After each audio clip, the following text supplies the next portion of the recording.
السلام علیکم ورحمۃ اللہ وبرکاتہ۔ بسم اللہ الرحمن الرحیم۔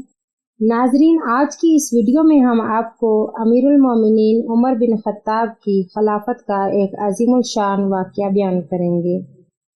واقعہ کچھ یوں ہے کہ امیر المومنین حضرت عمر بن خطاب رضی اللہ تعالیٰ عنہ نے ایک مرتبہ شدید سرد اور تاریک رات میں ایک جگہ آگ کی روشنی دیکھی، چنانچہ وہاں تشریف لے گئے۔ ساتھ ہی جلیل القدر صحابی حضرت عبد الرحمن بن عوف بھی تھے۔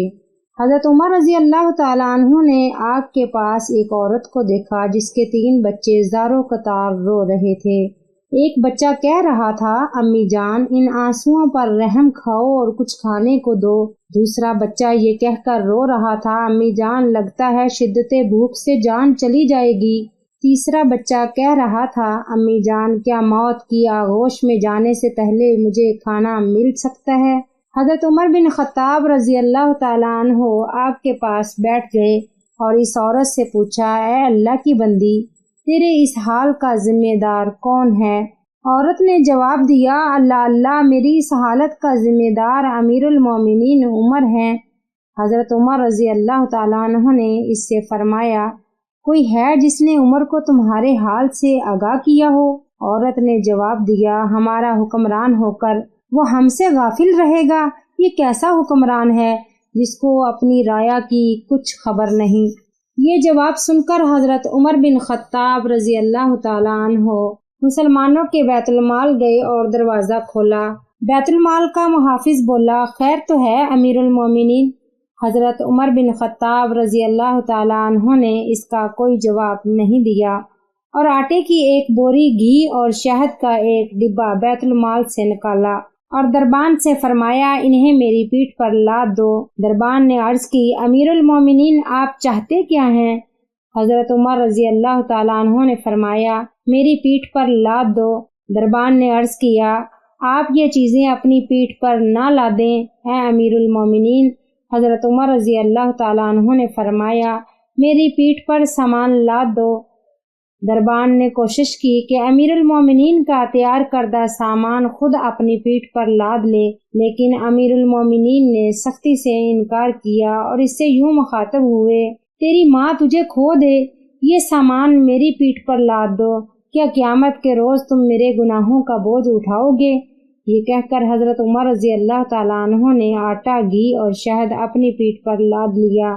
جب اس عورت کے ہاں پہنچے تو آگ کے پاس بیٹھ گئے اور ان بچوں کے لیے کھانا پکایا۔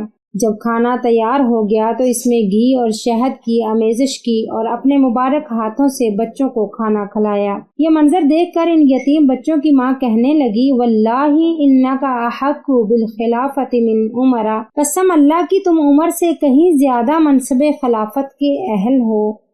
حضرت عمر رضی اللہ تعالیٰ عنہ نے اس سے فرمایا، اے اللہ کی بندی، کل عمر کے پاس جانا، وہاں میں ہوں گا اور تمہارے معاملات کے متعلق اس سے سفارش کروں گا۔ یہ کہہ کر حضرت عمر رضی اللہ تعالیٰ عنہ واپس آ گئے اور ایک چٹان کے پیچھے آ کر بیٹھ رہے۔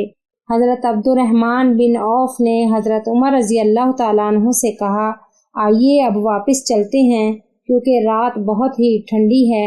حضرت عمر فاروق رضی اللہ تعالیٰ عنہ نے فرمایا، اللہ کی قسم میں اپنی جگہ سے اس وقت تک نہیں ہلوں گا جب تک ان بچوں کو ہنستا ہوا نہ دیکھ لوں جیسے میں نے انہیں روتے ہوئے دیکھا تھا۔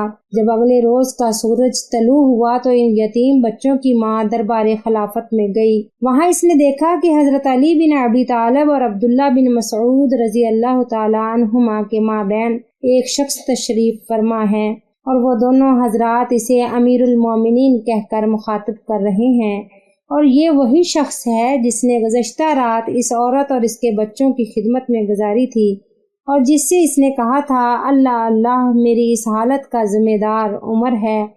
چنانچہ جب عورت کی نگاہ حضرت عمر رضی اللہ تعالیٰ عنہ پر پڑی تو گویا اس کے پاؤں تلے سے زمین ہی کھسک گئی۔ امیر المومنین نے عورت سے فرمایا، اللہ کی بندی، تیرا کوئی قصور نہیں، چل بتا تو اپنی شکایت کتنی قیمت کے عوض فروخت کرے گی؟ عورت گویا ہوئی، معاف فرمائیے اے امیر المومنین۔ حضرت عمر رضی اللہ تعالیٰ عنہ نے فرمایا، قسم اللہ کی تو اس جگہ سے ہٹ نہیں سکتی جب تک میرے ہاتھ اپنی شکایت بیچ نہ دے۔ بالآخر حضرت عمر رضی اللہ تعالی عنہ نے اس بیوہ خاتون کی شکایت اپنے مال خاص سے 600 درہم کے عوض خرید لی اور حضرت علی بن ابی طالب رضی اللہ تعالی عنہ کو کاغذ قلم لانے کا حکم دیا اور یہ تحریر قلم بند کرائی۔ ہم علی اور ابن مسعود اس بات پر گواہ ہیں کہ فلاں عورت نے اپنی شکایت امیر المومنین عمر بن خطاب کے ہاتھ فروخت کر دی۔